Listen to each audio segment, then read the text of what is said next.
Hello प्यारे बच्चों, कैसे हो? I hope you must be rocking. So आज लेकर आए हैं आपके लिए चैप्टर नंबर 10 जो हमारा चल रहा था, रिफ्लेक्शन एंड रिफ्रैक्शन, उसका 13th लेक्चर। और उसमें आज हम लोग देखने जा रहे हैं रिफ्रैक्शन ऑफ लाइट। रिफ्लेक्शन तो हम लोगों ने पूरा कंप्लीट कर लिया था, मस्त रे diagram, question answer, HC Verma का न्यूमेरिकल्स और बहुत सारा चीज हम लोगों ने उसमें देख लिया था। एकदम धुआंधार तरीके से पढ़ा था।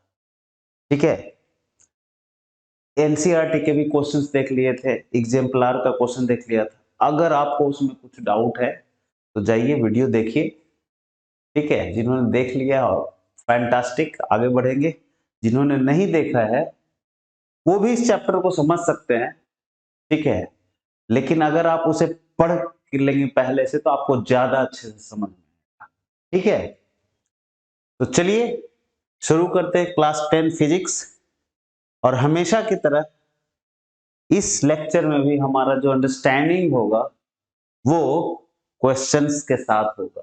समझ में आई बात? तो चलो, ये जबरदस्त टॉपिक है, आपको बहुत मजा आने वाला है। मुझे तो मजा आता ही है पढ़ाने में। तो चलो शुरू करते हैं। Refraction of light, let's rock. तो भैया देखिए क्या लिखा हुआ है कि जो जैसा होता है वैसा दिखाई नहीं देता है।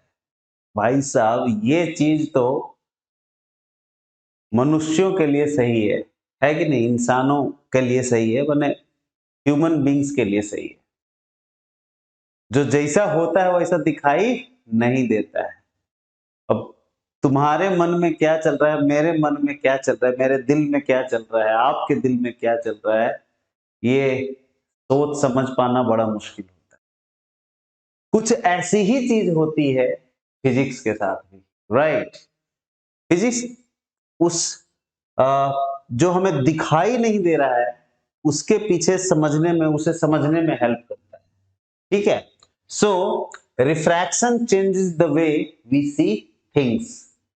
तो हम लोग चीजों को जिस तरह से देखते हैं ना, एक्चुअली वैसा होता नहीं है। रिफ्रैक्शन उसे बदल देता है। ठीक है, आगे बढ़ते हैं सर। तो जो अभी स्टेटमेंट आपने देखा कि जो जैसा होता है वैसा दिखाई नहीं देता है, देखो यहां पे क्या है, आपको दिखाई दे रहा है? यहां पे एक ग्लास है, ग्लास में पानी भरा हुआ है और उसमें एक स्ट्रॉ रखा हुआ है या दो स्ट्रॉ है? बोलो। इसमें दो स्ट्रॉज नहीं बल्कि एक ही स्ट्रॉ है। ठीक है, स्ट्रॉ समझते हो ना? अरे नारियल पानी पीने वाला नहीं होता है, या फ्रूटी व्रूटी पीने वाला प्लास्टिक का पाइप, वही है। ठीक है, तो एक्चुअली ये एक ही स्ट्रॉ है, लेकिन यहां से लगा हुआ है कि कटा हुआ है, राइट? यहां से क्या लग रहा है कि कटा हुआ है। ये दो स्ट्रॉ है, बट ऐसा नहीं है, एक ही स्ट्रॉ है। ठीक है, ये रिफ्रैक्शन का कमाल है। अगला एग्जांपल ये देखो भैया, वहां पे तो स्ट्रॉ हमारा टूटा हुआ दिख रहा था, यहाँ पे चम्मच का डंटी ही टूटा हुआ है। चम्मच का हैंडल यहां से क्या लग रहा है कि टूटा हुआ है, राइट? समझे या नहीं समझे? अच्छा, नीचे का जो पार्ट है ना भाई, नीचे का जो पार्ट है, ये जो हमारा नीचे का पार्ट है सर, कौन सा कलर ले? हाँ, ग्रीन वाला ठीक रहेगा। ये जो चीज है ना, अरे ग्रीन लिए तो ब्लू का है भाई, ग्रीन चाहिए मुझे। ये जो चीज है, ये ना इसका इमेज है। समझ में आ रही बात? हो सकता है ये साइनी सरफेस पे रखा हुआ है, इसीलिए नीचे में इमेज बन गया है, राइट? तो इस पे ध्यान नहीं देना, ध्यान इस पे देना। ये देखो, जैसा ऑब्जेक्ट दिखेगा वैसा ही तो इमेज बनेगा, है कि नहीं? यहाँ पे देखेंगे क्या है, ये देखो, ये जो हैंडल है ना चम्मच का, यहां से ऐसा टूटा हुआ दिख रहा है, ये अलग और यहां से ये अलग। अंडरस्टूड? ठीक है, तो ऐसा क्यों हो रहा है? ये भी रिफ्रैक्शन का ही कमाल है। यहां पे देखो क्या हो रहा है भैया, ये बाबू साहब खड़े हैं यहाँ पे, इनको स्टार दिख रहा है, लेकिन स्टार आपने भी कभी नोटिस किया होगा कि जब हम लोग छत से, गर्मी के दिन में ना हम लोग छत पे सोते थे, आज ना फैन और क्या क्या इलेक्ट्रिसिटी के चलते क्या से क्या हो गया, एसी, कूलर, फैन, और आज तो लोगों के पास छत है भी नहीं, राइट। जो बड़े बड़े शहरों में रहते हैं उनके लिए छत पे सोना बहुत मुश्किल का काम है, राइट। मान लो तुम अपार्टमेंट में हो तो कहाँ छत पे सोने जाओगे, राइट ना, ठीक है। तो छत पे जब हम लोग सोते थे ना रात में, तो तारे ना टिमटिमाते थे, मतलब तारा, मतलब लगता था ना कि आया और गया, आया और गया, ऐसा होता था, कभी यहाँ कभी यहाँ कभी यहाँ कभी वहां, राइट। चलो खुद से नहीं देखे होगे तो मूवी वगैरह में तो देखे ही होगे, राइट। सो क्या होता है कि ये जो तारा का पोजीशन है ना, स्टार का पोजीशन, वो चेंज होता रहता है, राइट। देखो एक्चुअल, देखो यहाँ पे क्या दिखाई दे रहा है कि एक्चुअल जो स्टार का पोजीशन है वो यहाँ पे है, ये यहाँ पे है स्टार आपका, लेकिन दिखाई कहां पे दे रहा है, यहाँ पे। फिर से क्या होगा, कभी इधर होता रहता है, ये होता ही रहता है, राइट। ये भी किसके चलते हो रहा है, रिफ्रैक्शन के चलते हो रहा है। देखो कितना मस्त मजेदार चीज है ये रिफ्रैक्शन, समझे या नहीं समझे, राइट। अगला एग्जांपल देखते हैं, ये देखो, ये भाई साहब मछली पकड़ने के चक्कर में है, लेकिन मछली है समझदार, राइट। ये देखो भाई साहब, ये मछली पकड़ने के लिए निशाना लगा रहे हैं, ये इनका आंख को जरा बना देते हैं, ये कान है, राइट, ये नाक, ये मुंह, अब लग रहा है, बोलो। सो ये निशाना लगा रहे हैं भैया, राइट। यहाँ पे फिश, देखो ये फिक्स रियल पोजीशन यहाँ पे है फिश का, this is the real position, और ये इसका इमेज बना हुआ है, तो ये भाई साहब को दिखाई तो देगा यही, समझ में आ रही बात, ड्यू टू रिफ्रैक्शन। तो ये देखो, ये जो नीरज चोपड़ा का जो भाला लिए हुए हैं ना, ये इस पे एम किए हुए हैं, दिख रहा है ना, ये इसको मारने के लिए, अब इनको जो दिखाई देगा उसी पे तो ये आदमी निशाना लगाएगा, समझ में आ रही बात है कि नहीं। जो दिखाई ही नहीं देगा तो उस पर निशाना क्या लगाएगा, तो ये तो दिख ही नहीं रहा है, दिख रहा है ये, तो बताओ ये दिख नहीं रहा है, ये दिख रहा है, अब इस पे कितना भी जोर से ये भाला मारेंगे तो क्या मछली को लगेगा, नहीं लगेगा। तो रिफ्रैक्शन मछली की जान भी बचा दिया, है कि नहीं, कितना मस्त चीज है ना।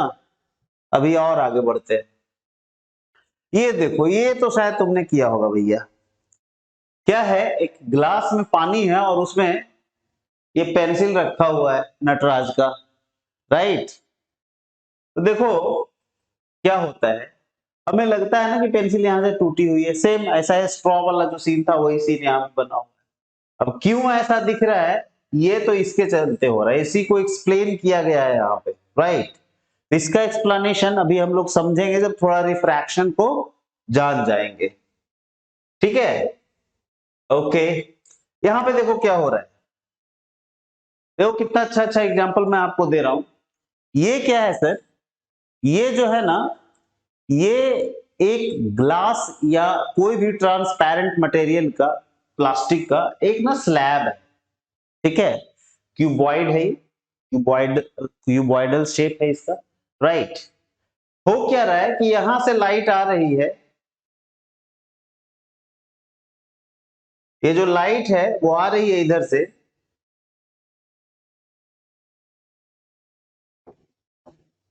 ये लाइट इधर से आई, ठीक है, और इधर से होते हुए इधर से निकल गई, राइट सर। अगर ये ग्लास स्लैब नहीं होता तो किधर से जाता, इधर से जाता ना सर, समझ में आया नहीं, अंडरस्टूड। दिख नहीं रहा है सर, दिखा देते हैं। अगर ये ग्लास स्लैब नहीं होता तो लाइट रे कैसे निकल जाती, कुछ इस तरह से निकल जाती, अंडरस्टूड। बट ग्लास स्लैब के चलते ये लाइट का डायरेक्शन बदल गया, ये सब रिफ्रैक्शन का ही कमाल है गुरु, ठीक है। आगे बढ़ते हैं, यहां पे देखो क्या हो रहा है, अर्थ, मान लो ये अर्थ है, यहां पे आदमी है, राइट। आप सन को देख रहे हो, आपको सन दिख रहा है यहां पे, राइट सर। सूरज भगवान कहां दिखाई दे रहे हैं आपको, ये दिखाई दे रहे हैं यहां पे, अंडरस्टूड। और एक्चुअली ये सूरज देवता कहां पे हैं, यहां पे, समझे या नहीं समझे। सन को बोलते हैं क्या, अल्टीमेट सोर्स ऑफ एनर्जी। समझ में आ रही बात, sun is the ultimate source of energy for the earth. Do you understand, हमारे लिए अल्टीमेट सोर्स ऑफ एनर्जी है। कहीं ना कहीं हमारे आप में भी सन के चलते ही एनर्जी है। समझ में आ रही बात, कभी डिस्कशन करेंगे इस पे। सो ये सन का एक्चुअल को, ये हॉरिजन है। हॉरिजन वो चीज होता है जहां पे ऐसा लगता है कि आकाश और पाताल, माने जमीन और आसमान ऐसे मिला हुआ है, राइट। हम लोग देखते हैं छत पे से दिखाई देता है ना सर कि आकाश और जमीन कहीं पे मिला हुआ है, that is known as horizon. तो सन जो है वो हॉरिजन के नीचे है और हमें तब भी दिखाई दे रहा है। कैसा गजब का चमत्कार है नहीं, राइट। और ये किसके चलते है सर जी, रिफ्रैक्शन के चलते, और क्या। सो ये देखो एक और खतरनाक example, diamonds, dazzling diamonds, right? So here you can say the diamond is dazzling। dazzling समझते हो, उससे जो लाइट निकलती है ना, राइट, तेज लाइट, एकदम चमकीला लाइट निकलता है, इसीलिए बोलते हैं डैजल कर रहा है। तो ये जो डायमंड है जो चमक रहा है, क्या कारण है चमकने का, रिफ्रैक्शन, राइट। ये एक फिजिक्स का फिनोमिना है, राइट। इसे हम लोग समझेंगे सर कैसे, आखिर ये सब सोचो कितना इंटरेस्टिंग चीज है, क्या क्या मस्त चीजें हो रही है हमारे नेचर में, राइट। इसको समझना कितना इंटरेस्टिंग रहेगा, है कि नहीं। तो कॉपिया कलम्मा नहीं लिए हो तो लेके बैठो जल्दी से, शुरू होने वाला है, शुरू तो हो चुका है। आगे देखो, यहां पे देखो,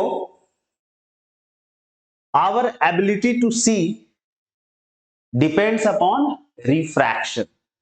समझे, हम लोग जो चीजों को देखते हैं ना वो रिफ्रैक्शन के चलते ही देखते हैं। समझ में आ रही बात, मान लो ये हमारा आई है, आई बॉल है ना, क्लास 8 में हल्का तो पढ़ ही लिया होगा आई के बारे में, नहीं तो पढ़ लेंगे। तो आंख में जब लाइट जाती है तो कई जगहों पे ये रिफ्रैक्ट होती है, कॉर्निया में, कॉर्निया पे होता है, लेंस पे होता है, और जो इसमें फ्लूइड होता है उस पे होता है। सो चाहे ऑब्जेक्ट हमारा दूर हो या नजदीक हो, जब लाइट इंटर करती है आंखों में तो रिफ्रैक्शन होते हैं, कई जगहों पे होता है, और हमारा इमेज बनता है ऑब्जेक्ट का। कहां पे बनता है इमेज, रेटिना पे बनता है, और तब जाके हम चीजों को देख पाते हैं। समझ में आ रही बात, तो क्या हम नहीं बोल सकते हैं कि our ability to see depends upon refraction.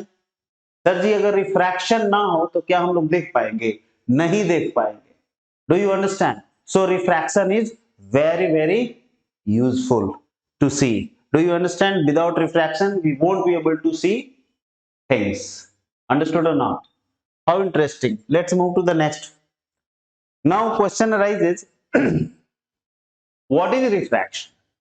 इतना तो हल्ला मचा दिया बट ये refraction sir ji, refraction of light है क्या, गले में खिच खिच okay.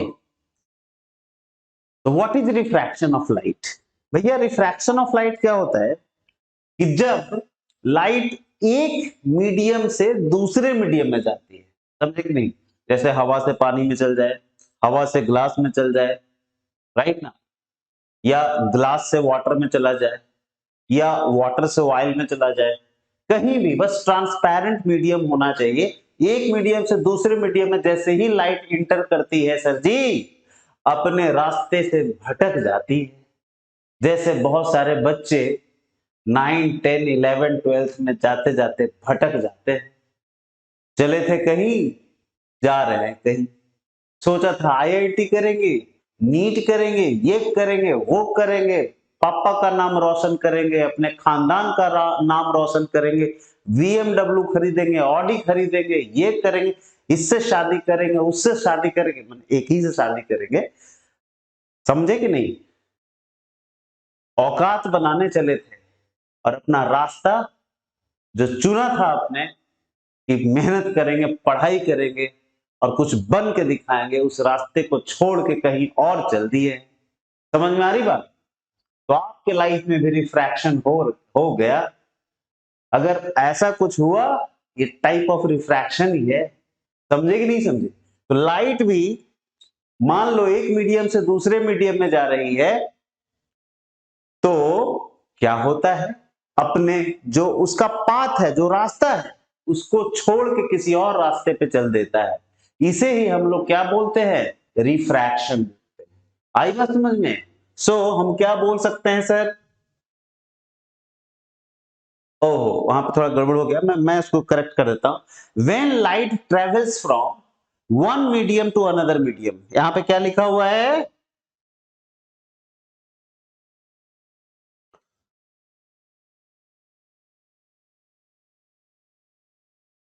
One medium to another medium, it bends from its original path. It bends from its path या its original path. This phenomenon is known as refraction of light. Clear है sir? तो मैंने क्या बोला कि when light travels from one medium to another medium, it bends from its path या its original path. This phenomenon is known as refraction of light. Clear हुई बात? ठीक है, वही बात जो मैंने अभी बोली थी, क्या कि जब लाइट एक मीडियम से दूसरे मीडियम में जाती है तो अपने ओरिजिनल पाथ से मुड़ जाती है। समझ में आ रही बात? इसे ही हम लोग क्या बोलते हैं? Refraction of light. Okay sir, आगे बढ़े। अब देखो, इसको थोड़ा समझने की कोशिश करते हैं। देखो भैया, मान लो, मानने में तो एक्सपर्ट है हम लोग, मान मान के सब कुछ पढ़ लेते हैं, है कि नहीं? बोलो ना, कहां प्रैक्टिकल होता है बढ़िया से यार? कहीं कुछ नहीं। तो क्या बोलते हैं कि भैया मान लीजिए कि ये है एयर, एयर, और इसे मान लेते हैं कि ये है वाटर। उसी तरह से यहां भी ये क्या है हमारा? वाटर। और इधर क्या है? एयर। या कोई भी दो मीडियम मान लेंगे, एक ही बात है ना? तो हुआ क्या सर, जब लाइट रे एयर से वाटर में गया तो देखो क्या हुआ, ये एयर से आ रहा है ऐसे, है ना? ये देखो, ये क्या है? इसे बोलते हैं इंटरफेस। क्या बोलते हैं इसे सर? इंटरफेस बोलते हैं इसे, इंटरफेस। जहां से दो मीडियम सेपरेट होता है उसे हम लोग क्या बोलेंगे? इंटरफेस। तो इंटरफेस क्या हो गया? ये, और इधर ये। तो भाई वो लाइन जहां से दोनों मीडियम सेपरेट होता है उस लाइन को क्या बोलेंगे? इंटरफेस। देखो, ये जो लाइट है वो हवा से आई, यहां पे इंसिडेंट हुआ, इसे जाना चाहिए था सर सीधा, ऐसे आया है तो ऐसे ही से निकल जाना चाहिए था, करेक्ट ना? लेकिन वो गया नहीं, बेवकूफ मुड़ गया।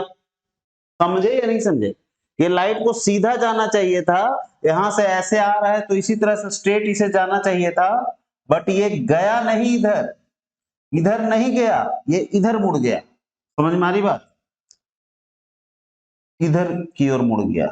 इधर मुड़ गया, इसको बोलते हैं ये टुवर्ड्स, ये जो लाइन है ना, जैसे रिफ्लेक्शन में आप पढ़, इसे बोलेंगे पॉइंट ऑफ इंसिडेंस, है ना? और इसे बोलते थे क्या? नॉर्मल।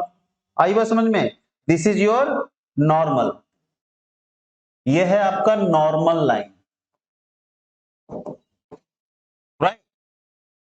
तो नॉर्मल की ओर मुड़ गया ना, ये गया था इधर, इधर मुड़ गया टुवर्ड्स दी नॉर्मल, इधर मुड़ गया नॉर्मल की तरफ। समझ में आई बात? मुड़ तो गया, इतना तो समझ में आ रहा है कि जब लाइट रे एक मीडियम से दूसरे मीडियम, पहला मीडियम था एयर, दूसरा मीडियम है हमारा वाटर, तो एक मीडियम से दूसरे मीडियम में जाती है तो लाइट सर जी अपने रास्ते से भटक जाती है, अपने रास्ते से मुड़ जाती है। इसे ही रिफ्रैक्शन ऑफ लाइट बोलते हैं सर जी। क्लियर है? इस सिचुएशन में देखते हैं क्या हुआ। यहां पे वाटर से जा रहा है कहां? एयर में। वाटर से एयर में जा रहा है, तो क्या हुआ? अगर ये एयर नहीं रहता, सेम मीडियम ही रहता, पूरा वाटर ही रहता, तो क्या होता? इस तरह से जा रहा है तो इसी तरह से ही आगे निकलता, कोई दिक्कत? बोलो। लेकिन सिंस यहां पे दो अलग अलग मीडिया है, तो जैसे ही ये वाटर से, ये इसका इंटरफेस है, वाटर से एयर में गया, ये देखो ये अपने ओरिजिनल पाथ से इधर मुड़ गया। समझ में आ रही बात? अपने ओरिजिनल पाथ से दूर भाग गया, या बोले तो ये जो नॉर्मल है इससे दूर चला गया। अगर नहीं होता, एयर नहीं होता, तो ये इधर निकल जाता, यानी इस पाथ से जाता। लेकिन अब क्या हुआ? और नॉर्मल से ये दूर हो गया। समझ में आई बात? दूर हो नजदीक हो बात की बात है। इतना तो समझ में आ रहा होगा कि जब लाइट वन मीडियम से अनदर मीडियम में जाती है सर एंड मैम, तो लाइट जो है अपने रास्ते से मुड़ जाती है, अपने रास्ते से बेंड हो जाती है, अपने रास्ते को छोड़ देती है, दूसरे रास्ते पे चल पड़ती है। इसे ही हम क्या बोलते हैं? Refraction of light. ओके, समझ में आई बात? So what happens when light travels from one medium to another? It bends from its original path either towards the normal or away from normal। ये बात की बात है, टुवर्ड्स द नॉर्मल और अवे फ्रॉम नॉर्मल। बट इतना तो समझ में जरूर ही आ गया होगा कि जब लाइट एक मीडियम से दूसरे मीडियम में जाती है तो ये अपने पाथ से मुड़ जाती है। इसे ही हम लोग बोलते हैं, क्या बोलते हैं? Refraction of light. कोई शक? ठीक है, इसमें थोड़ी बातें और मैं आपको बता देता हूं। देखो क्या है, आगे वाले स्लाइड में खुद ब खुद आपको क्लियर हो जाएगा। चलिए आगे ही बढ़ते हैं। देखिए क्या हो रहा है यहां पे, ये है इंसिडेंट रे। यहां पे मान लो, ये मान लो है सर जी आपका एयर। क्या है? एयर है।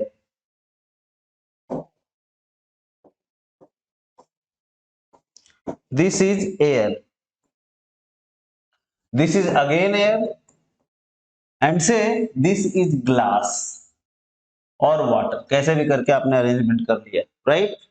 सो क्या हुआ, जब ये रे यहां पे आया तो ये हो गया सर जी आपका पॉइंट ऑफ इंसिडेंस, और ये खींच दिया हमने नॉर्मल।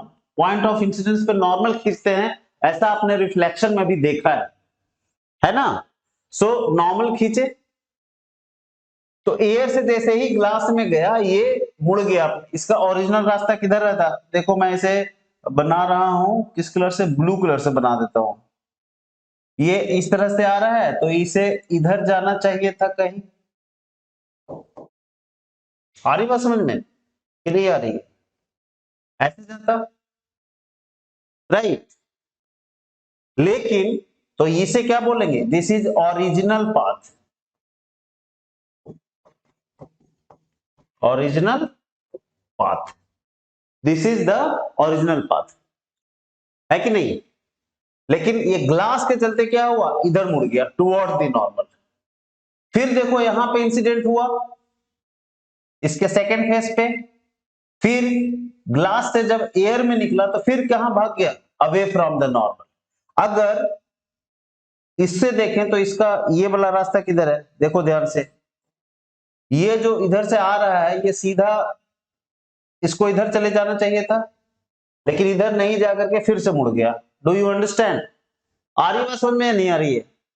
ठीक है। सो यहां पे यहां भी रिफ्रैक्शन हो गया और यहां भी रिफ्रैक्शन हो गया, कोई दिक्कत? तो यहां भी बोल सकते हैं एयर से ग्लास में गया तो रिफ्रैक्शन हुआ, और यहां पे क्या बोल सकते हैं? जब ग्लास से एयर में गया तो रिफ्रैक्शन हुआ। यानी जब भी one medium to another medium light जाएगी वहां पे रिफ्रैक्शन होगा ही होगा। Do you understand? ठीक है, कोई दिक्कत? Let's move now. Why does light bend? आखिर बेंड करता ही क्यों है लाइट? है कि नहीं? रिफ्रैक्शन सर समझ में आ गया कि आपने बोला कि लाइट एक मीडियम से दूसरे मीडियम में जाती है तो वो मुड़ जाती है अपने रास्ते से, ये हो गया रिफ्रैक्शन ऑफ लाइट। लेकिन सवाल उठता है कि ऐसा क्यों होता है सर, क्यों, आखिर क्यों होता है? What is the reason behind it?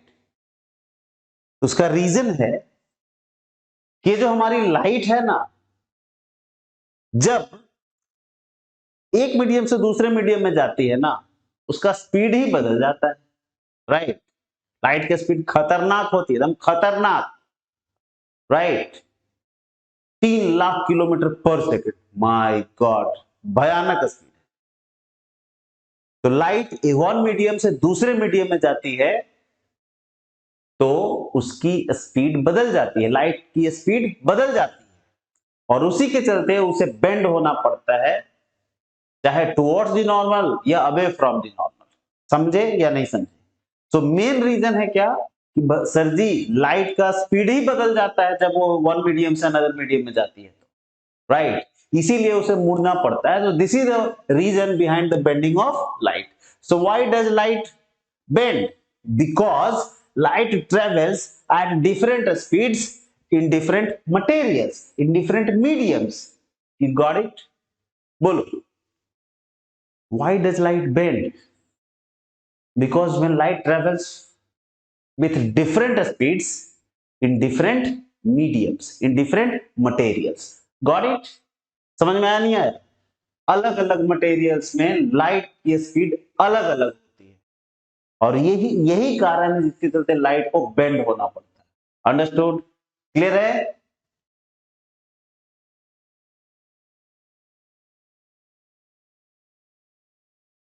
Okay. अब देखो क्या होता है कि जब लाइट एक मीडियम से दूसरे मीडियम में जाती है, ठीक है, तो दो पॉसिबिलिटी है, या तो लाइट की स्पीड बढ़ेगी या घटेगी। It is as simple as that. समझ में आई बात? या तो लाइट की स्पीड बढ़ेगी या लाइट की स्पीड घटेगी। अगर लाइट की स्पीड बढ़ गई, ठीक है, तो क्या होगा? तुमको ऐसे सोचो, एकदम सिंपल सा टेक्निक है। मान लो आपको, देखना कितनी अच्छी बात मैं अभी आपको मैं बता रहा हूं, ध्यान देना। इसको ना याद करवा देंगे, आपके दिमाग में फिट कर देंगे। देखो, मान लो आपको this is the starting point, right? ये आपका स्टार्टिंग पॉइंट है। यहां पे दो लोग हैं, एक यहां पे है, एक यहां पे है, राइट? आपको 100 मीटर का रेस लगाना है। ये पूरा कितना है हमारा? 100 मीटर। This is 100 metre. इसे भी 100 मीटर लगाना है। Just try to understand. But ये जो आदमी है ना, बंदा, ही इज वेरी फास्ट, एकदम उसेन बोल्ट है, राइट? और ये स्लो है, समझो हम ही हैं। This person is slow. आ रही बात समझ में? This is slow and this is fast, right? लेकिन इसे चैलेंज क्या दिया गया, ध्यान से समझना, कि मान लो उसेन बोल्ट तो 10 सेकंड के अंदर ही 100 मीटर दौड़ जाता है ना भाई। बोला गया आराम से, मेरा ख्याल रखा गया, बोला कि एकदम मस्त 1 मिनट में पहुंचना है, मुझे भी पहुंचना है और ये उसेन बोल्ट साहब को भी पहुंचना है। अंडरस्टूड? अरे समझ में आया नहीं है? 1 मिनट में पहुंचना है और डिस्टेंस कितना है? दोनों के लिए 100 मीटर ही है सर। और ये भी बोला गया कि आप दोनों जितना तेज दौड़ सकते हो दौड़ो, नो प्रॉब्लम, तेज ही दौड़ना है, राइट? हम अपने स्पीड में चले, हम अपना स्पीड में चले तो 1 मिनट लगा मान लो, और ये तो 10 मिनट में 100 मीटर, 10 ही सेकंड में 9 सेकंड में 100 मीटर चलने वाला आदमी है भाई, ठीक है? तो इसको अब 1 मिनट में पहुंचना है यहाँ पे, इस पॉइंट से इस पॉइंट पे। तो ये क्या करेगा भैया? ये थोड़ा घूम फिर के आएगा ना, समझ में आ रही बात? ये थोड़ा दूर से ऐसा ऐसा दूर से होते हुए आप पहुंचेगा। Do you understand? क्यों? क्योंकि 1 मिनट का टाइम पास करना है ना, समझ में आ रही बात? तो स्पीड तेज है, मान लो यही आपका क्या है, नॉर्मल है सर, ये जो लाइन है दिस इज योर नॉर्मल, और ये भी मेरे लिए भी ये क्या है, नॉर्मल। तो अभी क्या हुआ, यहां पे पहुंचना है ना, तो उसैन बोल्ट जिनका स्पीड बहुत ज्यादा है, तो ये दूर से ऐसा जाएगा, क्यों, क्योंकि 1 मिनट में पहुंचना है, स्पीड बहुत ज्यादा है, तो दूर भागेगा, अंडरस्टूड, तभी तो ज्यादा डिस्टेंस कवर करेगा और 1 मिनट लग जाएगा, है कि नहीं। और ये जो स्लो आदमी है मैं, राइट, मैं क्या करूंगा, कितना दूर नहीं, अब 1 मिनट में तो यार कोई भी 100 मीटर दौड़ जाएगा ना, उससे तो मेरा स्पीड ज्यादा ही है, तो मैं थोड़ा ज्यादा दूर नहीं, थोड़ा बगल से ही ऐसा पहुंच जाऊंगा, डू यू अंडरस्टैंड। अरे बोलो, समझ में आई बात या नहीं आई। मैं क्या करूंगा, ऐसा बगल से ही थोड़ा सा ऐसे करके मैं पहुंच जाऊंगा, डू यू अंडरस्टैंड। अरे समझ में आया नहीं आया। सो मुझे ज्यादा दूर जाने की जरूरत नहीं पड़ेगी, यानी यहां से हम क्या सीखे, जिसका स्पीड ज्यादा होता है उसे दूर से जाना पड़ता है, राइट, क्लियर है। यानी लाइट अगर ऐसे मीडियम में चली जाए, एक मीडियम से दूसरे मीडियम में जाए, तो दूसरा मीडियम ऐसा हो कि उसमें लाइट का स्पीड अगर बढ़ जाए, तो भैया उसे नॉर्मल से दूर जाना पड़ेगा, डू यू अंडरस्टैंड। और अगर ऐसा मीडियम हो कि स्पीड उसका घट जाए, ठीक है, तो उसे नजदीक से जाना पड़ेगा। समझ में आई बात या नहीं आई, क्लियर है। मैंने क्या बोला, अगर लाइट एक मीडियम से दूसरे मीडियम में जाती है, मान लो यही ये मीडियम 1 है, दिस इज मीडियम 2, और ये आपका इंटरफेस है, इंटरफेस वो लाइन होता है जो दोनों मीडियम को अलग अलग करता है, ये medium 1, this is medium 1 and this is medium 2। तो जब एक मीडियम से दूसरे मीडियम में जा रहा है, तो मान लो ये ऐसे लाइट आई है ना, यहां पे क्या खींचेंगे, नॉर्मल। अगर यहां पे मीडियम 2 में स्पीड ज्यादा हो गया सर, अगर स्पीड ज्यादा हो गया तो ये दूर से जाएगा ऐसे, और अगर स्पीड कम हुआ तो ये नजदीक से जाएगा नॉर्मल के, क्लियर है। बोलो, समझ में आया नहीं आया। दोनों ही केस में ये जो इसका ओरिजिनल पाथ ये वाला था ना ऐसे, राइट, ओरिजिनल पाथ कौन सा था, ओरिजिनल पाथ था आपका ये, इस तरह से आया तो इसे इस तरह से ही जाना चाहिए था, ये इसका ओरिजिनल पाथ है। लेकिन चाहे जो भी हुआ हो, चाहे स्पीड बढ़ा हो, बढ़ेगा तो दूर से, ये येलो वाला लाइन है, ये क्या बोलेंगे, हाई स्पीड, ये स्पीड हाई है तब, और ये स्पीड लो है तब, ये व्हाइट वाला लाइन, समझ में आई बात, ये वाला लाइन, अंडरस्टूड। तो जब स्पीड लो होगा, स्लो होगा, तो टुवर्ड्स द नॉर्मल, और दूर होगा तो away from the normal, clear है या नहीं, टेल मी। ओके, कोई दिक्कत। अब देखो क्या होता है,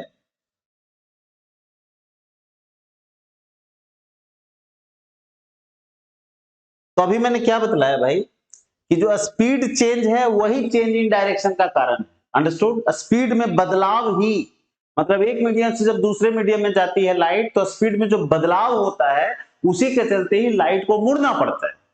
स्पीड बढ़ जाए तो टुवर्ड द नॉर्मल, स्पीड बढ़ जाए तो अवे फ्रॉम द नॉर्मल, और स्पीड घट जाए तो towards the normal.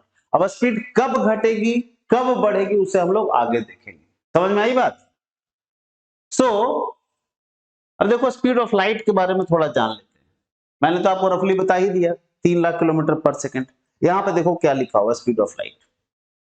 Speed of light जो है सर, कितना लिखा हुआ है यहां पे देखिए तो, यहां पे लिखा हुआ है, भयंकर फिगर है ये ना, ones, tens, hundreds, thousand, 10,000, lakh, 10 lakh, crore, 10 crore, 29 crore 97 lakh 92,458 metre per second in vacuum.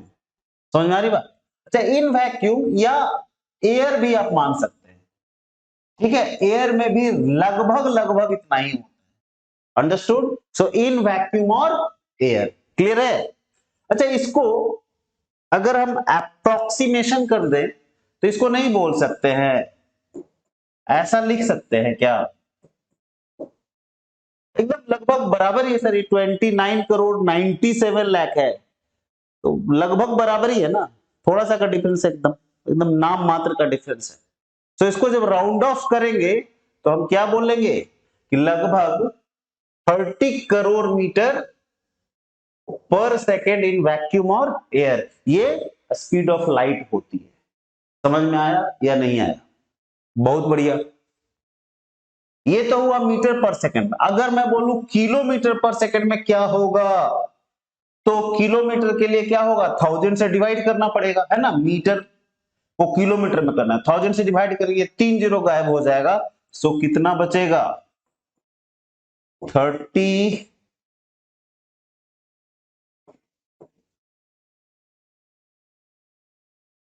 Comma गलत जगह पड़ गया भाई, देखो ये 3 जीरो खत्म हुआ तो यहाँ पे टोटल 5 जीरोस बचेंगे ना, 3 4 5। सो क्या बोल सकते हैं, इतना किलोमीटर पर सेकेंड। आ रही बात समझ में? अरे बोलो ना, मस्त simple, right. So this is 3 lakh kilometer per second. Understood? सो हम लोग कैलकुलेशन पर्पस के लिए हमेशा 3 लाख को ही कंसीडर करेंगे। Do you understand? क्योंकि एक्चुअल और इसमें लगभग कोई डिफरेंस नहीं, almost there is no difference. Understood or not? As far as the calculation is concerned. Understood or not? ठीक है। So 3 lakh kilometer per second, और मीटर में बोलेंगे तो 30 crore meter per second. Understood or not? तो चलता कौन है, ध्यान में रखना है यही आपको, right. 3 lakh kilometer per second, ये बहुत ही ज्यादा स्पीड है। Understood or not? आज तक हमने, मनुष्य ने इस लाइट को अचीव नहीं कर, इस लाइट को क्या इसके आसपास भी पटक नहीं पाए हम। अंडरस्टूड? ठीक है, चलिए आगे बढ़ते हैं। तो होता क्या है, एक सेकेंड, अभी इसको आगे नहीं लेके जाते। तो एयर या वैक्यूम में 3 lakh kilometer per second. Understood? और एक चीज और जान लो भैया, this is the highest speed for light. Understood? किसी भी मीडियम में इस स्पीड से कम ही होगा, ज्यादा नहीं होगा। Do you understand? तो तुम बोलोगे सर, तो अभी आप बोल रहे थे कि स्पीड बढ़ भी जाता है। हाँ, बढ़ता है, लेकिन जब एयर से ग्लास में जाएगा तो घटेगा। एयर से, एयर माने वैक्यूम, माने कंसीडर कर रहे हैं क्यों एयर मतलब वैक्यूम बोले, क्योंकि वैक्यूम और एयर में सेम ही स्पीड है, इसीलिए दोनों को आप एक जैसा ट्रीट कर सकते हैं लाइट के लिए। Understood or not? सो जब एयर से किसी भी दूसरे मीडियम में जाएगा सर, तो घटेगा ही घटेगा स्पीड ऑफ लाइट। समझ में आ रही बात? और जब घटेगा तो टुवर्ड्स दी नॉर्मल होगा। समझ में आ रही बात? लेकिन मान लो ऐसा सिचुएशन हो, ध्यान देना, मान लो यहां पे हो से वाटर, राइट, और वाटर से चला गया मान लो डायमंड में। समझ में आ रही बात? वाटर से डायमंड, तो वाटर से ये ज्यादा, इसमें क्या होगा, स्पीड ऑफ लाइट और घट जाएगा वाटर के रिस्पेक्ट, ठीक है। लेकिन अगर हम उल्टा कर दे, डायमंड को ऊपर और वाटर को नीचे करने, लाइट को नीचे से ही ले लो ना, क्या फर्क पड़ता है? समझ रहे हो? तो अगर मान लो डायमंड से लाइट निकल करके ये लाइट आई, यहां पे क्या है, नॉर्मल खींचेंगे, ये नॉर्मल है आपका, तो डायमंड से वाटर में जा रहा है ना अभी, तो यहां पे क्या होगा, स्पीड ऑफ लाइट बढ़ जाएगा। समझ में आ रही बात? डायमंड में जो स्पीड है लाइट का, वो वैक्यूम और एयर से काफी कम है, डोंट वरी, राइट। लेकिन जैसे ही डायमंड से वाटर में जाएगा, इसका स्पीड बढ़ेगा, लाइट का स्पीड, और ये दूर भागेगा। Do you understand? अरे समझ में आया नहीं आया? सो यहां से 2 पॉइंट हुआ क्लियर हमारा, क्या कि एयर या वैक्यूम में लाइट का स्पीड होता है हाईएस्ट, और वो कितना होता है, 3 लाख किलोमीटर पर सेकंड। समझ में आई बात? और एयर या वैक्यूम से जब लाइट किसी मीडियम में जाएगी, किसी दूसरे मीडियम में, दूसरे मटेरियल में, तो हमेशा लाइट का स्पीड घटेगा ही घटेगा। समझ में आ रही बात? क्यों? क्योंकि 3 लाख किलोमीटर पर सेकंड जो वैक्यूम या एयर में होता है वो हाईएस्ट है, उससे ज्यादा हो ही नहीं सकता है। अंडरस्टूड? नंबर 1। नंबर 2, तो जैसा कि मैंने आपको बोला था कि या तो स्पीड बढ़ता है या घटता है, तो कब बढ़ेगा? तो जब इस तरह के मटेरियल्स में जाए, डायमंड से वाटर में चला जाए, या अब देखो क्यों ऐसा हो रहा है। देखो डायमंड क्या है, ये ज्यादा डेंस मटेरियल है, डेंस समझते हैं, और इसे ये डेंसर मीडियम है और ये रेयरर मीडियम है। रेयरर मीडियम वो मीडियम होता है जिसमें लाइट की स्पीड ज्यादा होती है। डेंसर मीडियम वो मीडियम होता है जिसमें लाइट का स्पीड कम होता है। राइट? ऐसे भी डेंस का मतलब नहीं बोलते the forest is very dense, right? तो बहुत ज्यादा डेंस है, बोलो दौड़ो उसमें, राइट? ट्रॉपिकल रेन फॉरेस्ट में दौड़ो, और आप पेड़ ही पेड़ है, जिधर देखो एकदम खाली पेड़ पौधा है, तो उसमें आप तेजी से नहीं ना दौड़ पाएंगे। डेंस का मतलब क्या? बहुत ज्यादा घना, राइट? समझ में आ रही बात? तो जब बहुत ज्यादा घना है तो लाइट स्लो जाएगी इसमें। और रेयरर का मतलब जहां पे पेड़ पौधा कम है, ऐसा जंगल जहां बहुत कम है, ठीक है, तो वहां पे तेजी से निकल जाएंगे आप। समझे कि नहीं समझे? तो रेयरर और डेंसर का मतलब आया समझ में? डेंसर वो मीडियम होता है जो थोड़ा घना होता है लाइट के लिए, तो लाइट वहां पे स्लो जाएगी। और रेयरर वो मीडियम होता है जो लाइट जिसमें फास्ट चल सके, जिसमें मतलब घना नहीं, जो घना का उल्टा बिरल। बिरल समझते हो? बीरबल समझते हैं सर, बिरल नहीं समझते हैं। ओके, सो अब समझो, एक ऐसा जंगल है जिसमें खूब पेड़ पौधा है, उसको बोलेंगे डेंस। और एक ऐसा जंगल है जहां पे पेड़ पौधे काफी कम है, उसे बोलेंगे रेयर। अंडरस्टूड? क्लियर है? तो रेयरर मीडियम में स्पीड ज्यादा होता है, ज्यादा होगा स्पीड तो दूर से भागेगा। उसेन बोल्ट दूर से भागा था, देखे थे ना? और जब स्पीड कम होगा तो नजदीक से जाएगा। समझ में आ रही बात? समझे या नहीं समझे? कोई दिक्कत? आगे और क्लियर होगा, don't bother. Let's move to the next one. So एक नया टर्म आ गया हमारा, राइट? Refractive index. इसे ना हम लोग एन से दिखाते हैं, या एक सिंबल दिख रहा होगा आपको यहाँ पे। कौन सा सिंबल है पता है आपको? बोलो, पता है तो कमेंट करना, आपको पहले से अगर पता है तो। बुझे कि नहीं? एकदम कमेंट करने में कोई झिझक नहीं होनी चाहिए, ठीक है? अरे येलो पे येलो मजा नहीं आएगा, ब्लू लेते हैं, तो फिर ब्लू बड़ा मुश्किल है। ओके, देखो यार, ये जो है इसे हम लोग बोलते हैं म्यू, एम यू। इस सिंबल को क्या बोलेंगे? म्यू। म्याओ नहीं क्या बोलेंगे? म्यू। म्यू। देखो हिंदी में आपको बता रहे हैं, म्यू। ओके, सो रिफ्रैक्टिव इंडेक्स को या तो हम लोग स्मॉल एन से दिखाते हैं या म्यू से दिखाते हैं। आई बात समझ में? अब ये होता क्या है? तो भैया रिफ्रैक्टिव इंडेक्स जो है ना, ये रेशियो है। रेशियो बुझते हैं? रेशियो आपने क्लास 5 में ही शायद पढ़ लिया है। दो सेम चीजों के बीच रेशियो हम लोग लेते हैं, ठीक है? जैसे डिस्टेंस का डिस्टेंस के साथ, स्पीड का स्पीड के साथ, किसी का एज है तो दूसरे का एज के साथ, एज का एज के साथ। समझे कि नहीं समझे? नंबर का नंबर के साथ। सो यहां भी हम क्या कर रहे हैं? रेशियो ले रहे हैं speed of light in vacuum या एयर, एक ही बात है, divided by speed of light in a medium. Understood? Clear है? So what is refractive index? Refractive index is a ratio of the speed of light in vacuum to that of the speed of light in a given medium. Understood or not?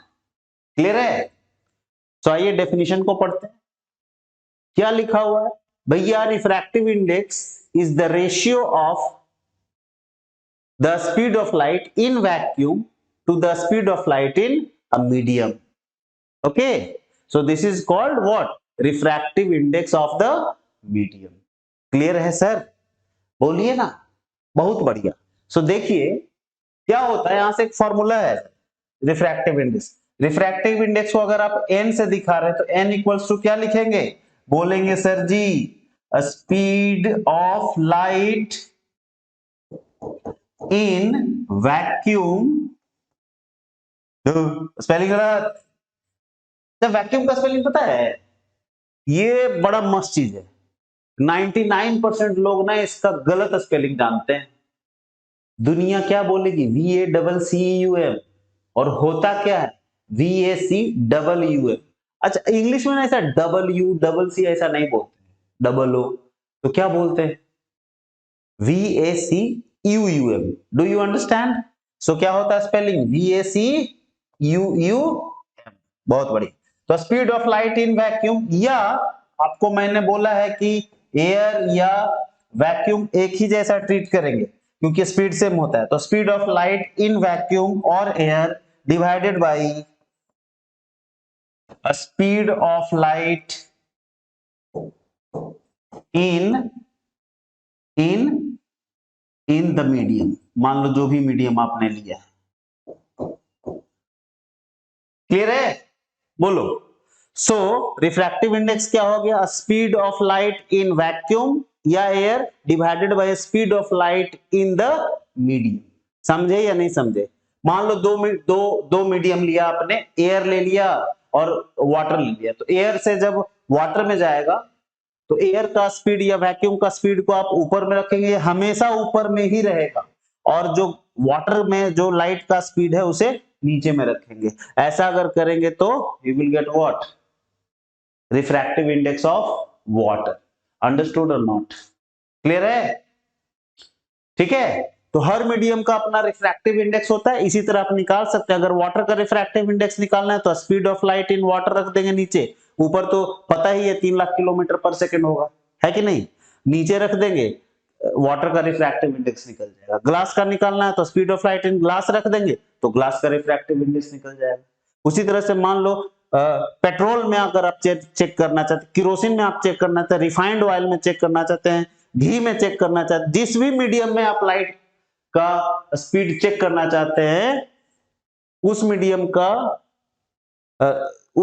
का आप speed रख दो तो refractive index उस medium का आप निकाल सकते हैं। अंडरस्टूड? जिसका भी आपको रिफ्रैक्टिव इंडेक्स निकालना है तो इस फॉर्मूला में उस मीडियम में जो स्पीड ऑफ लाइट है उसको रखना पड़ेगा डिनोमिनेटर में, तो आप उसका रिफ्रैक्टिव इंडेक्स निकाल सकते हैं। समझ में आई बात?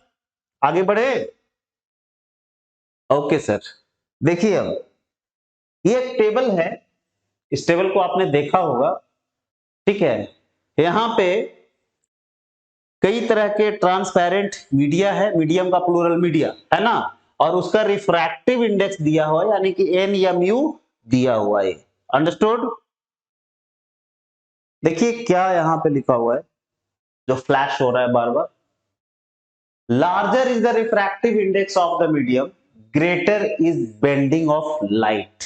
Understood or not? जितना ज्यादा रिफ्रैक्टिव इंडेक्स होगा मीडियम का, उतना ही ज्यादा लाइट बेंड करेगा। समझ में आ रही बात? हाँ, समझ जाएंगे आगे, टेंशन नहीं लेना है। अभी के लिए याद रखिए, जितना ज्यादा रिफ्रैक्टिव इंडेक्स होगा उतना ही ज्यादा लाइट बेंड करेगी। अंडरस्टूड? बेंड करेगी मतलब अपने ओरिजिनल पाथ से बेंड कर जाएगी, अपने ओरिजिनल रास्ते से उतना ही ज्यादा वो टेढ़ी हो जाएगी। क्लियर है? सो यहां पे जो मीडियम हमने लिया है सर, क्या क्या लिया है देखिए तो इस टेबल में क्या क्या दिया हुआ है।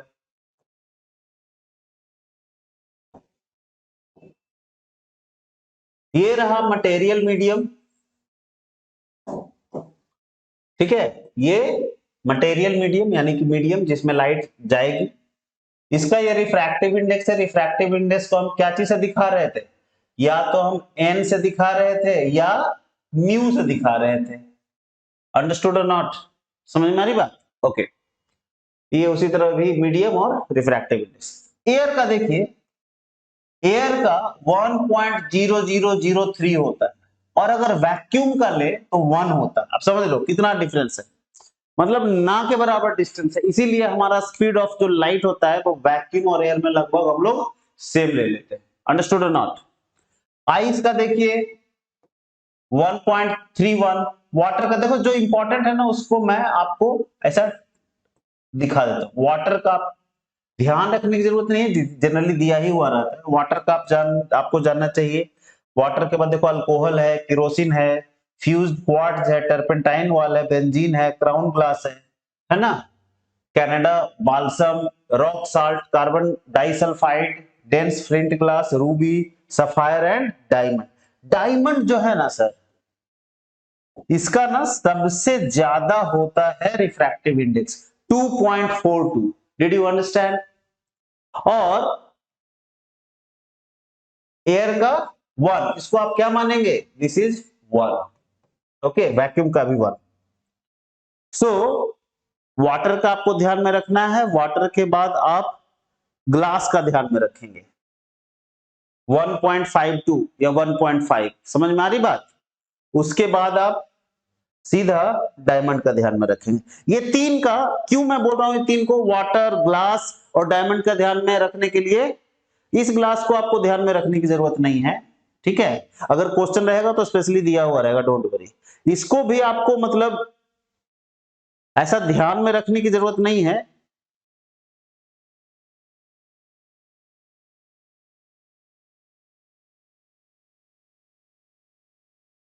गया। सो आपको वाटर, ग्लास और एक डायमंड, ये तीन का ध्यान में रखना है। क्यों मैं बोल रहा हूं कि तीनों को ध्यान में रखना है? क्योंकि ये तीनों से ही जनरली आपको क्वेश्चन पूछा जाएगा। Understood or not? क्लास 10 में यही तीन चीज है जिसपे आपको क्वेश्चन रहेगा बार बार बार बार। अंडरस्टूड? तो ये तीनों को आप ध्यान में रखिए। वैसे आपको दिया हुआ रहेगा क्वेश्चन में, तो ये भी टेंशन की बात नहीं है। बुझे कि नहीं? बस सर, मजा आ गया। जब आप बोलते हैं ना इसको याद करने की जरूरत नहीं है, ध्यान में रखने की जरूरत है, तो बहुत मजा आता है। राइट? हर चैप्टर ऐसा ही रहता, इसको याद करने की जरूरत नहीं है, ध्यान देने की जरूरत नहीं है, तो मजा ही आ जाता है कि नहीं सर? चलो आगे बढ़ते हैं भैया। ओहो, हा, आ गया question. Right, solid understanding with question, come on. So question number 1 क्या बोल रहा है? ये बोल क्या रहा है? कौन से कलर से बताएं आपको? येलो चलेगा? ओके, दौड़ेगा sir. A ray of light enters a diamond from air. If the refractive index of diamond is 2.42, by what percent does the speed of light reduce on entering the diamond? ये question है the great H.C. Verma sir की book से। Right? तो इस question को थोड़ा बाद में करते हैं। राइट? पहले थोड़ा इजी वाला आपको मैं बताता हूं। हाँ, ये the refractive indices of water and glass are 4/3 and 3/2 respectively. Find the speed of light in each. ये भी वो सर की बुक से दिया हुआ है, देखो आसान है। The refractive indices of water and glass दिया हुआ है। अच्छा, इससे पहले एक और क्वेश्चन है। राइट? सबसे आसान, इसको पहले करते हैं। When light enters a medium, its speed becomes half to that of air. Find the speed of light in that medium. Okay? क्या बोल रहा है क्वेश्चन? क्वेश्चन बोल रहा है सर कि जब लाइट एक मीडियम से दूसरे मीडियम में जाती है, व्हेन लाइट इंटर्स अ मीडियम, किसी मीडियम में जब जाती है, उसका जो स्पीड है वो हाफ हो जाता है, half to that of air. Air के रिस्पेक्ट में, एयर में जो स्पीड है लाइट का उससे हाफ हो जाता है ना। So find the speed of light in the medium. अच्छा देखो, फॉर्मूला में ना एक चीज मैं मेरे दिमाग से निकल गया, सिंबल के बारे में। देखो सिंबल क्या होता है, मैंने बोला क्या, एन क्या होता है, इधर लिखता हूं। एन क्या था हमारा? Refractive index. रिफ्रैक्टिव इंडेक्स को ही एन से दिखाते हैं, तो ये क्या है हमारा? रिफ्रैक्टिव इंडेक्स एन से दिखाते हैं, है ना। एन बोलेंगे या क्या बोलेंगे? म्यू। तो क्या होगा ये होगा speed of light, speed of light in vacuum और air by a speed of light in the medium।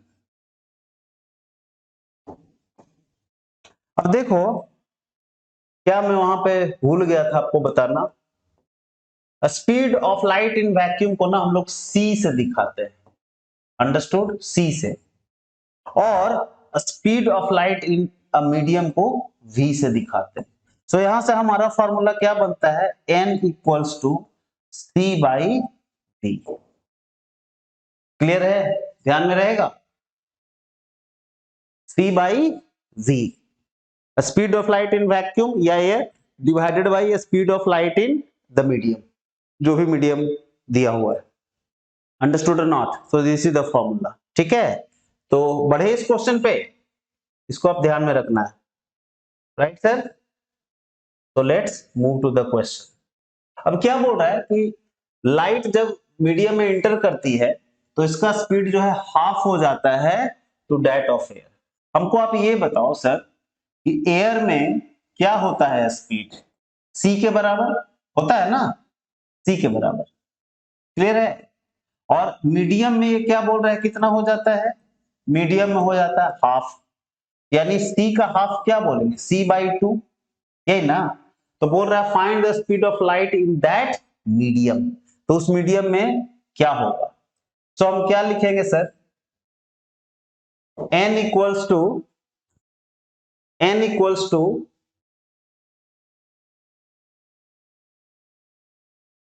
इसकी जरूरत ही नहीं है n की, आपको तो स्पीड ऑफ लाइट सिर्फ पूछ रहा है, हाफ हो रहा है ना, तो हाफ हो रहा है तो ये हाफ हो गया, तो स्पीड कितना हो जाएगा, तो सिंपली आप क्या बोलेंगे, speed equals to C by two. C कितना था सर, सी था आपका 3 lakh kilometer per second, kilometer per second divided by two, that is, solve करेंगे तो 1,50,000 किलोमीटर पर सेकेंड होगा उस मीडियम में लाइट का स्पीड। क्लियर है, आगे बढ़े, चलो ये क्वेश्चन काफी इजी था, let's move to the previous question. The refractive indices of water and glass are 4/3 and 3/2। ठीक है, रिफ्रैक्टिव इंडेक्स दिया हुआ है वाटर का,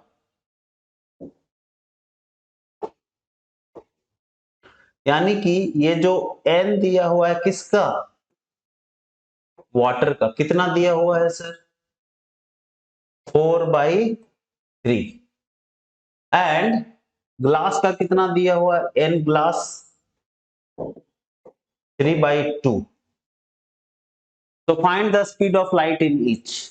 चलो तो पहले इसका देखते हैं, ये वाटर का, तो n वाटर को NW लिखते हैं, ये क्या हो जाएगा, speed of light in vacuum या एयर डिवाइडेड बाय v, किसमें, वाटर में, वाटर W से, बस दैट्स इट, अंडरस्टूड। तो ये वाला चीज आपको दिया हुआ है, कितना दिया हुआ है, ये n कितना दिया हुआ है, ये n 4/3, तो आप क्या लिखेंगे, 4/3 इक्वल्स टू, सी का वैल्यू आपको पता है कितना, 3 lakh kilometer per second divided by VW, VW ही तो निकालना था, तो आप यहां से क्रॉस मल्टीप्लाई करोगे तो क्या हो जाएगा, 4VW equals to 3 into 3 lakh divided by 4, cross multiply करके सॉल्व करेंगे तो यही होगा ना, बस। अब क्या है, इसको डिवाइड कीजिए, आंसर आ जाएगा, 4 से ये कट हो जाएगा, 4 7 जा 28, 2 बचा, 2 पे आया 0, 20, तो 4 5 जा 20, तो 3 इंटू 75,000, तो कितना हो जाएगा सर, 2,25,000 किलोमीटर पर सेकेंड। समझ में आई बात, किसमें, वाटर में। सो वाटर में लाइट का स्पीड कितना होता है, 2,25,000 किलोमीटर पर सेकेंड। समझ में आया नहीं आया, पेपर पेन लेके बैठे हैं ना, बिना पेपर पेन की पढ़ाई नहीं होती है, आपको पता है ना, मैंने कई बार आपको बोला है। चलो अब ग्लास में निकालता हूं, तो ग्लास में क्या होगा, उसी तरह से आप क्या बोलोगे, इतना इक्वल्स टू आप लिख सकते हैं ना, एन दिया हो, एन इक्वल्स टू क्या होता है, सी बाई वी, और ये ग्लास का रहेगा, अंडरस्टूड। तो यहां से आप क्या लिख सकते हैं sir, 2 into V glass equals to 2 into C, therefore इधर मैं सॉल्व कर रहा हूं, V glass equals to 2 into C का value 3 lakh kilometer per second by 2। यहाँ पे कुछ गड़बड़ हो गया सर, 3 है ना यहाँ पे, तो 3 होगा, सॉरी ये 3 होगा, तो ये 3 नीचे में आ गया, अंडरस्टूड और नॉट, ठीक है, ये 3 है ना, देखो 3/2, तो 3 इंटू वीजी हो जाएगा, राइट। तो ये जब कैंसिल होगा तो कितना हो जाएगा, 1 लाख, तो 1 लाख इंटू 2 कितना हो जाएगा, 2 लाख किलोमीटर पर सेकेंड। सो हमने सफलतापूर्वक उपग्रह को, सैटेलाइट को अपनी कक्षा में उतार दिया, नहीं। So find the speed of light in each, तो आपका ग्लास में कितना आ गया speed, 2 lakh kilometer per second, 2 lakh kilometer per second, और वाटर में कितना आ रहा था, 2,25,000 किलोमीटर पर सेकेंड, अंडरस्टूड। सो यहां से हम बोल सकते हैं कि भैया जो वाटर है ना वो ज्यादा डेंस है than that of the glass, light के लिए, यानी लाइट इसमें, सॉरी, वाटर में तेज चल रहा है ना, वाटर में स्पीड ज्यादा है, तो वाटर जो है वो रेयरर मीडियम है ग्लास के रिस्पेक्ट में, क्योंकि ग्लास में जो स्पीड है वो 2 लाख किलोमीटर है, यानी इसमें तेज, क्या ग्लास में स्पीड क्या है आपका, कम है, ग्लास में स्पीड कम है, यानी ये डेंसर मीडियम है, समझ में आ रही बात, और वाटर में स्पीड ज्यादा है, यानी कि रेयरर मीडियम है, यानी ग्लास और वाटर में अगर आपको तुलना करना हो तो स्पीड के हिसाब से भी आप कंपैरिजन कर सकते हैं, higher the speed means rarer is the medium, तभी तो फास्ट चल रहा है, and lower the speed means higher is the denser is the medium, understood or not, कोई दिक्कत, आगे बढ़े, बहुत बढ़िया। हाँ, the first question, a ray of light enters a diamond from air if the refractive index of diamond is 2.42, refractive index दिया हुआ है सर, रिफ्रैक्टिव इंडेक्स दिया हुआ है, कितना दिया हुआ है, सो रिफ्रैक्टिव इंडेक्स ऑफ डायमंड हमारा दिया हुआ है 2.42, हमने टेबल में भी देखा था, यही था, है ना। By what percent does the speed of light reduce on entering the diamond, अब देखो फॉर्मूला क्या होगा, refractive index of diamond equals to C by v, है ना, ये तो एयर का है, ये तो एयर या वैक्यूम का है ना स्पीड, तो यहां से अगर आपको v निकालना हो तो आप क्या बोलोगे, यहां से v कितना हो जाएगा, सो v किस में, डायमंड में, है ना, तो v velocity speed of light in diamond equals to क्या हो जाएगा, refractive index of diamond into c, ये कितना है sir refractive index of diamond,